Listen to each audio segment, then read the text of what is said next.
Either we heal as a team, or we're going to crumble. Inch by inch, play by play, till we're finished. We're in hell right now, gentlemen. Believe me. And we can stay here, get the shit kicked out of us, or we can fight our way back into the light. We can climb out of hell. 1 inch at a time. You know, when you get old in life, things get taken from you. I mean, that's part of life.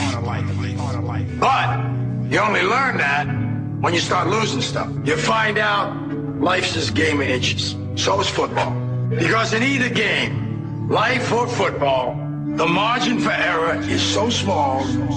I mean, 1/2 a step too late or too early, and you don't quite make it. 1/2 second too slow, too fast, you don't quite catch it. The inches we need are everywhere around us. Hell yeah. They're in every break of the game, every minute, every second. On this team, we fight for that inch. On this team, we tear ourselves and everyone else around us to pieces for that inch. We claw our fingernails for that inch.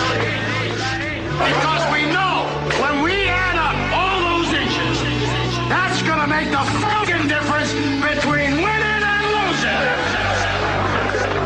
Between living and dying. I'll tell you this, in any fight, it's the guy who's willing to die who's going to win that inch. And I know if I'm going to have any life anymore, it's because I'm still willing to fight and die for that inch. Because that's what living is. There's 6 inches in front of your face. Now, I can't make you do it. You got to look at the guy next to you. Look into his eyes. Now, I think you're going to see a guy who will go that inch with you. You're going to see a guy who will sacrifice himself for this team because he knows when it comes down to it, you're going to do the same for him. That's the team, gentlemen. And either we heal now as a team, or we will die as individuals. Ideas are bulletproof. Welcome to the show, guys. Today's Friday, July 29th, 2011. Today I'm joined by a good friend of mine. I've had her on the show on multiple occasions, and she comes on about once a month to give an update and her opinion on what's going on in politics and in the quote-unquote battle for Libya itself. And she's also on a book tour coming up in the next week and a half. So I'd like to introduce my guest, Susan Lindauer. Say hello. Hello, everybody. It's great to be on again. My guests love you, by the way. Every time you come on, I get at least 50 to 60 emails. It's a great show, informative. A lot of people didn't even know about your case, and those people are usually just so completely surprised by what you've been through, Susan. Yeah, well, it's terrible because if you think of the millions of people who cast ballots, Republican or Democrat, whatever your politics are, you have the right to have accountability from the leaders, whether you're conservative or Democrat. You know what I mean?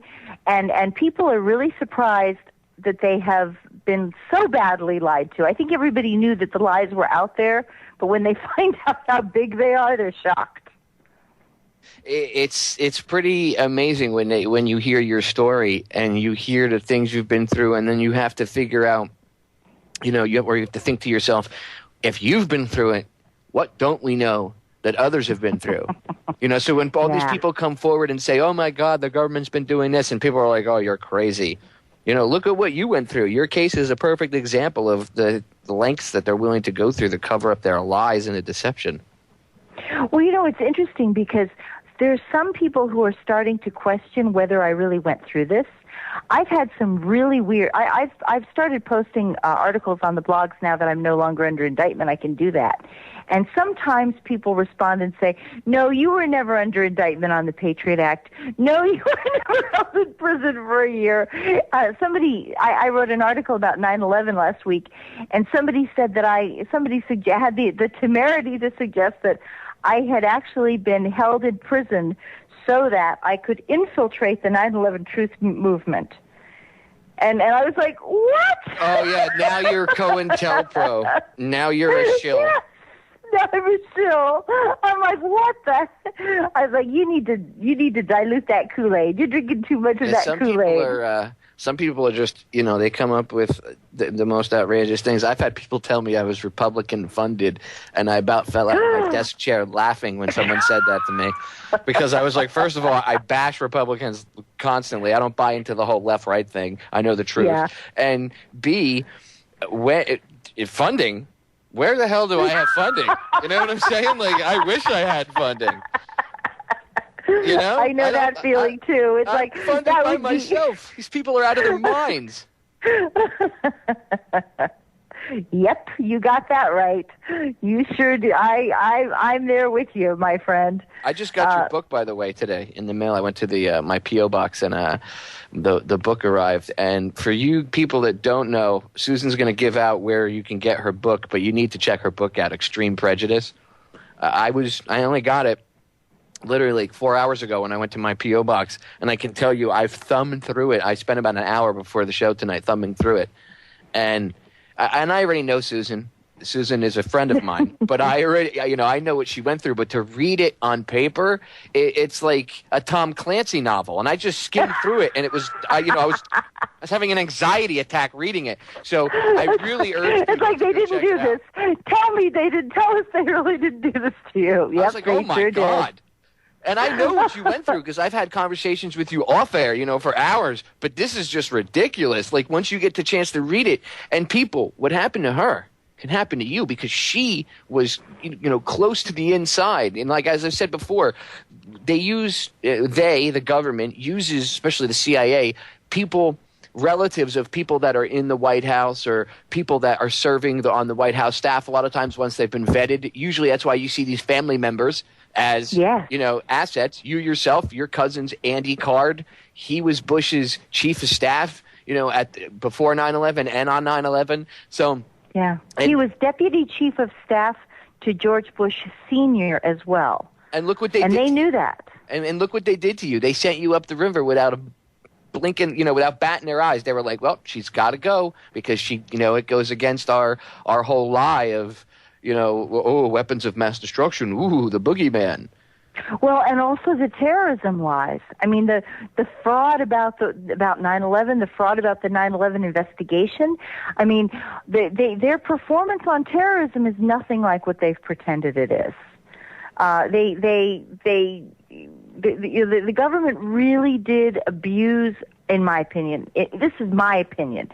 They really did abuse 9/11 to get publicity for themselves without understanding how terrorism functions, how the networks perform, and to this day, I mean, there's so much disinformation about Al Qaeda, and the fact that you don't even, for all the big stories that were written, nobody even understands that Osama bin Laden founded Al Qaeda based on Hezbollah, because he actually, even though he was a Sunni, he actually had great reverence for Ahmed Jibril and Nasrallah, who Ayatollah, I guess he's an Ayatollah, he's a mufti, Nasrallah, who founded militant Hezbollah.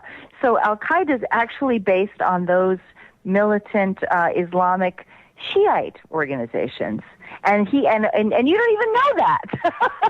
You don't even know how the synchronicity works. 9/11, the synchronicity of the bombings. You don't even understand. Not you. I'm not trying to be. No, I know what you mean, Susan. When you say you mean the same thing I do. You mean the general mass public. I know exactly what you mean. Yeah. And I want to expand on that, the whole Sunni Shia thing for a second, because that's a big thing. The hijackers were wearing red scarves, on their head. I don't want to say do-rags, but bandanas or whatever tied around their head, and that's not an adornment for Al-Qaeda. That's not something they would even be wearing.